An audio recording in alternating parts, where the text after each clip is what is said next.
cô yo chỉ kia có yo bỏ nia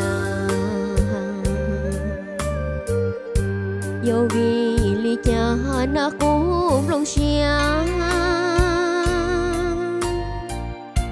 cứ đâu tao trong có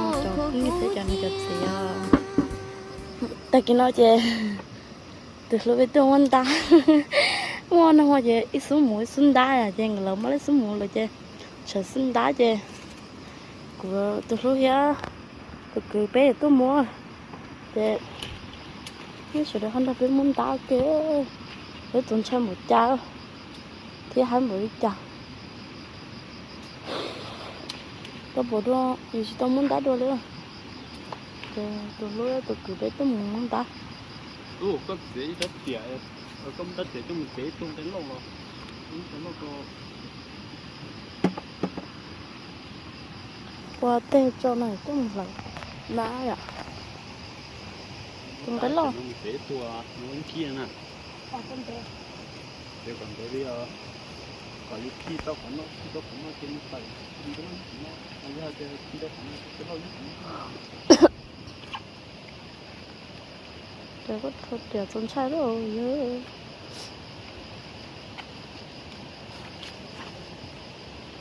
để cái lúc là phải bớt cho nó để một món ta giờ một món ta chơi đâu của mấy của phở gỡ lo chơi của mấy cô giờ hơi cho chúng ta đó là chơi nào của tôi đã lần của tôi bài món đồ đó xí mà rồi bây giờ đồ ta lại chơi và sau đó thì của mấy chơi chơi cho chúng ta cho chúng mua xí nữa là chơi của lúc chơi một giờ ta là mà muốn tàu cơ xíu đi của hai ông chơi trò chơi là đa dụng thế này chứ à thì ta tàu của phó tua thì của phó tiếp buổi xuống nhóm đến nó chơi nó chơi không như thì của tôi lúc ha của tôi cứ biết thêm tôi mua giờ là tôi muốn đây thì còn mất sườn gió để nó ha mất thở trốn tôi à mất thở về sườn gió nó chỉ tôi tận sẽ biết mình muốn lấy cháu từ lúc mới thấy rồi họ cũng là thấy rồi sẽ ít rồi hết biết muốn thấy rồi cháu đó mà chỉ sử dụng thêm một cái ở chỗ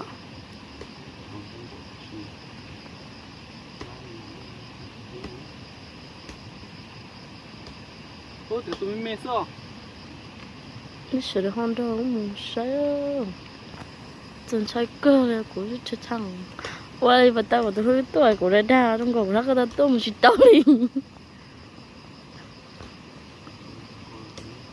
để của tôi cười ha của tôi lúa ha để lắm tôi sợ nó gió tôi muốn đá chơi đâu của mẹ của phong cả tầng cái lo chơi mới của mẹ hỏng này để dù chú em tao mới dù em mà chơi để không thêm đá thế đó bây giờ chỉ chống muốn đá để chờ nó hết để chờ nó thôi là chỉ chống muốn đá mà hay là chuyện đá chỉ muốn nhớ chấp là muốn nhớ chấp mũ à muốn nhớ chấp mũ chứ mũ nào mà có mũ nào mà chỉ nhớ một đá thì mũ mà mua được trống một đá nào mà chỉ chống nhớ chứ mà chỉ chống một đá à chỉ chống mua chọn đá được chỉ mua là mình nhớ sẽ chỉ chốt bỏ thì sẽ bị mua khẩn nó sẽ lấy một cháo sẽ lấy ý đây lúc trái à thì bây món là nhẹ chơi đâu của mẹ lo của mẹ học giờ đi của mẹ cũng món trà xía là trà cái gì này chứ thì họ đá thì nó trong chua hết nói à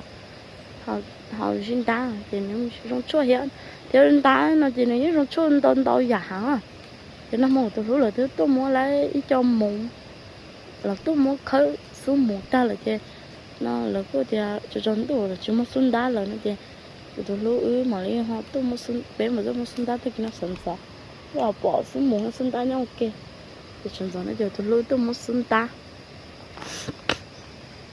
muốn xuống đá để cho mà phải chế không có lấy gì mà bằng hả có chứ bỏ cơ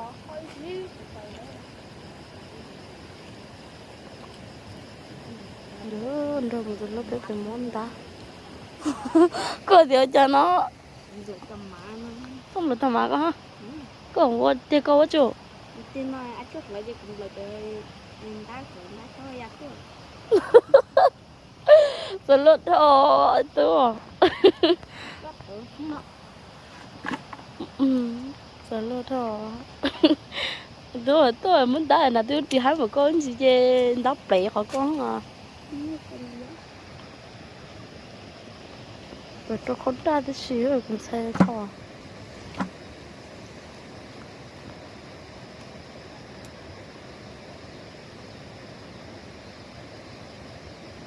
Nó còn sai tôi bỏ đôi ý rong đá liền. Cho giờ có chỉ như có lùm có.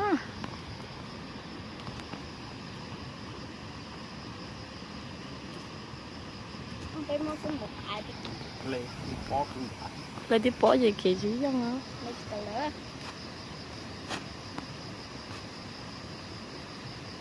Chả chỉ có chủ kia kia nữa họ có lấy chị tao à chưa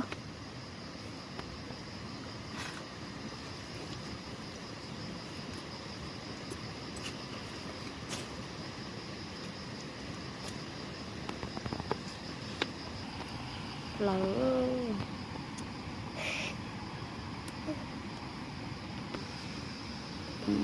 tiêu Ở chỗ nó còn có lo sắp đó.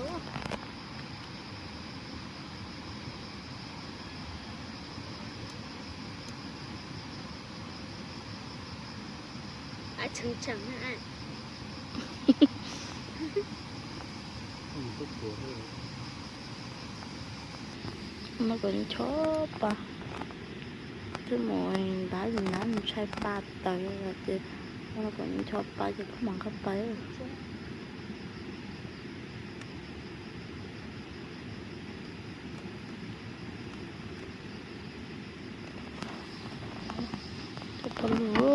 tao luôn cấp bay ơi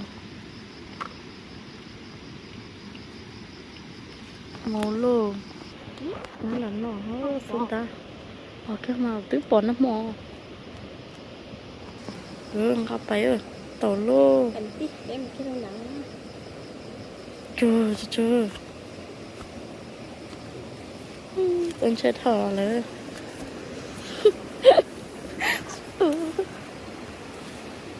xuống ta đi phun thỏ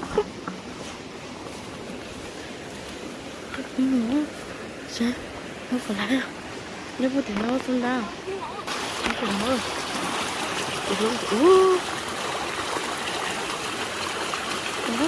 chạy thỏเลยcon đã lo lo thì đó bắt kiểu tổ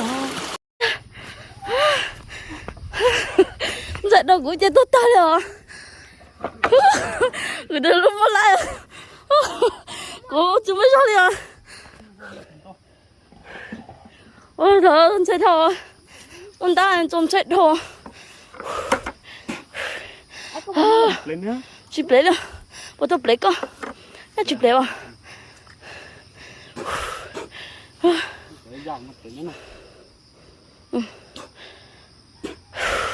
ôi gì hôm nay rồi gì hôm nào bây giờ Chứ không có.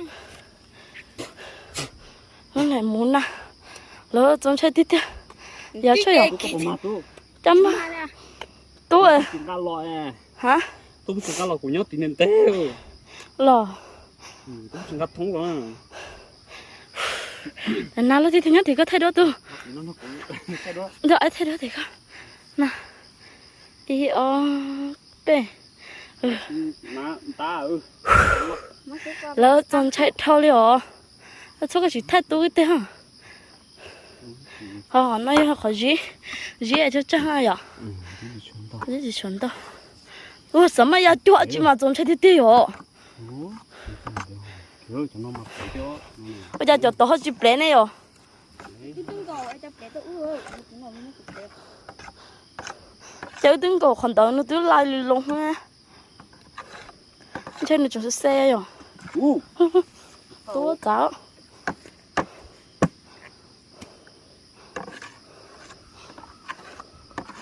Chúng nó một lá. còn đá khỏi duy thì một non đâu cơ à chân tao hay mình chỉ chốt lo xem nào Sẽ học có môn đáp đấy đó. Tôi, nó cứ bé cô. rồi cúp rồi hết rồi. Tiếng gà cho nó chỉ mất lẻ nữa.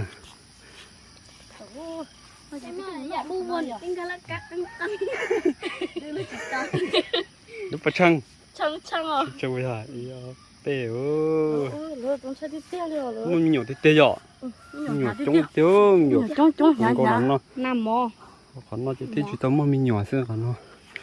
Là mua xã hội là mua. Xã hội lần tối dài vậy. Rô. Bây giờ nó không có lời cho mình chi gì đâu. Ai tu. Nga. Đây. Con sẽ đi tiêu rồi nó cũng tiêu. Con sẽ lừa chứ nó muốn vô lừa. Tôi chỉ tâm mà lại để xuyên trai. Bye. Chúng vậy.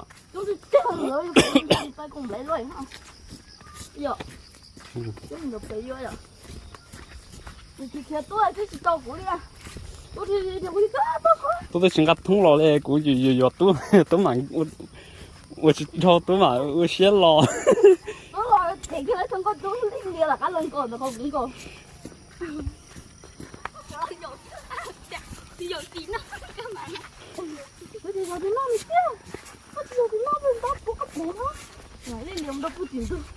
Ai chị phải nó khó mà. Nó mà tụi trò đó tôm là gì? Nó phải tôm con đá, chân gió nè. Còn phải tôm đá lợn. Rồi sẽ đi kia rồi. Chứ họ nói cho mình xe ra mẹ. Cho mù. Họ nói cho gì tao cho nhá. Chỉ cho lo, có cái tao bị xin mê tôi lại tao á. Cái chuyện gì ạ? Nó đi to. Cái ít khói giờ, giờ lấy chụp vào mà ít xuống gì hết chị. Tao đó. Mấy đứa nó sẽ thì bớt cho mấy người biết thế chứ thì bớt cho.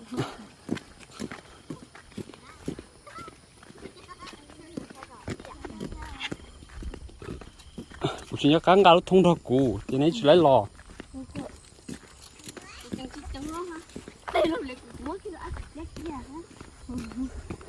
Em vẫn chừng gà lò thì cũng phải sợ tiền nên tiêu. Có bộ mắt đẹp bây giờ. Chỉ mà.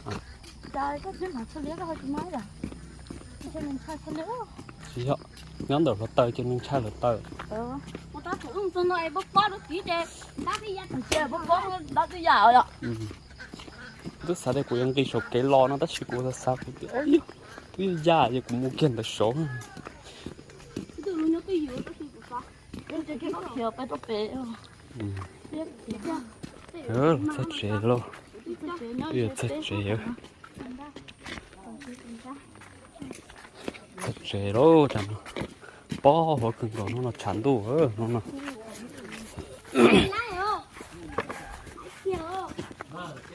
Sao thò mẹ? Nãy giờ tao kia cho ăn được tự đi cha lo màu hoa cái Phải được nguyên trai chứ có chứ chết sao.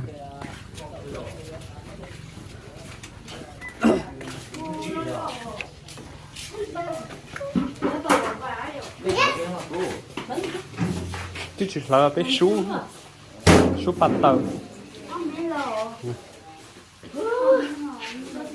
Nó chỉ tôi biết nói là chứ. Thật ơi. Họ nói Cho nói muốn đi nói nhưng mà đi chỗ họ nó chứ cho nó mà có chứ like kia lên nó chỉ muốn họ nói cho một hồ kia sao? lại kia nó chỉ muốn cho mình chụp cái nó thôi rồi. Lúc mà mình chụp cái nó. Chỉ lên đó là cũng mà ít thì qua cả anh cho các tài có thế. Không mà hồ thì cho nó dao cho nó nè. Cho nó dao cho vào đó đỡ nó dao để cho chậm nào thì chậm nhỏ nhỏ thế à. Vẫn ngon đấy. Cái gì kia nó lóng nó chứ nữa. Dạ thế. Dạ bò. Tôi lúa lo mới cho nó y phục tôi lúa nhẹ một xíu. Có mấy nãy sao nãy lúc tè Nó bé ê chỗ này nãy khóa vào tông nó hả? Nãy khóa vào tông nó Chị to chứ mà quá. Còn xe thì ạ chưa? Có còn xe à? Có chuyện xe đi bao mà? Bố tôi chỉ tông một trò mà đang thôi em mới chỗ như mua đi xe đến tông món đấy món à ăn chỗ có bộ nó đang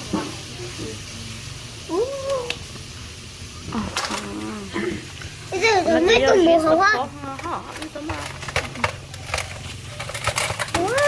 Để không có cái này.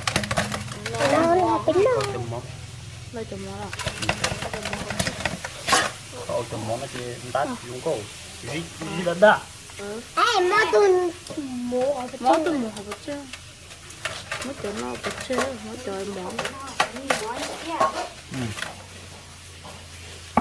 Em sợ món tôi đá được cái chân gỡ thôi, tôi thực chất nó. Ở chứ không nó thôi. Trong cái gì kia nó dùng cái tát đẹp rồi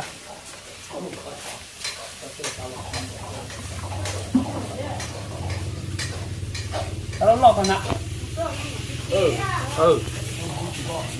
không gì mềm mềm.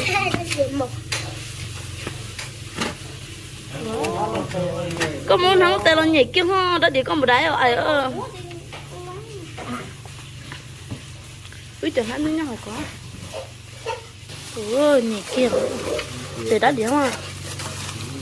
Nhảy kia nó. Chúng tôi kia rồi. chưa Tôi chết xíu này à. Chú nó bên đã gặp lấy cô, chú. Wow, chú đã rồi. Để bắt đây thế rồi. Nó không thế mấy ơi cho nó. Cho nó không thế bố mình mua được con nó. Có từ bố sợ nó. Để mua kia bỏ lấy một bông bí xíu. Nhưng ta